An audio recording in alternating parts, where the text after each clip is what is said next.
Alright, so here is my Google Sheets for Module 8. Over here in the A and B columns, I've got my labels for all my values used. So I've got my mean return for the stock market, my standard deviation. I've got the beginning balance here, and then I've got the annual contribution as well. I've also got the stock allocation percent. And then I also have for the bond market, its mean return, its standard deviation. And so for the investment, we are trying to reach a target value of $1 million. And then I also have the min, max, and mean of the ending balances, as well as the standard deviation of the ending balance. And so for these values, I just use the formulas used in Sheets, the min, the max, the average, and the standard deviation formula.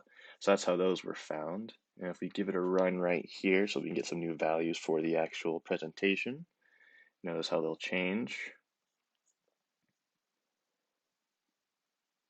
All right, so for the ending balance of year 40, we made it to $619,775.12.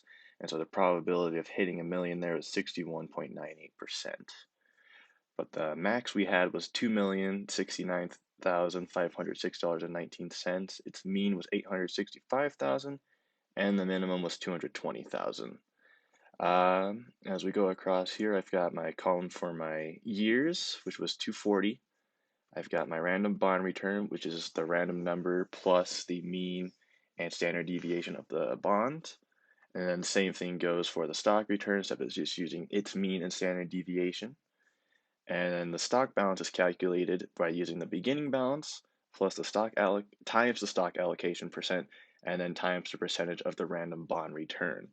And then as you go down, it then switches over to the balance totals instead of using the beginning balance.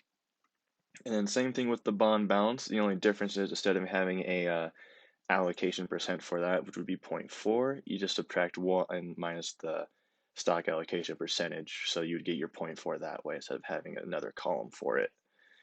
And so then it switches over to the I2 as well for the rest of the um, number amounts and so on.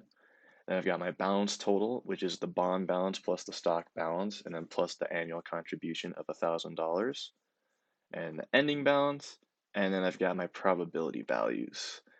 And then as well as I also have the histogram for the 100 trials plus the original stock market index historical returns histogram that's been left on these formulas. Overall, I noticed that by adding more to it, meaning the standard deviation, a target value, and things like that, you're definitely able to see more detail and more forecasting with what's able to be done with the simulation and how stocks work.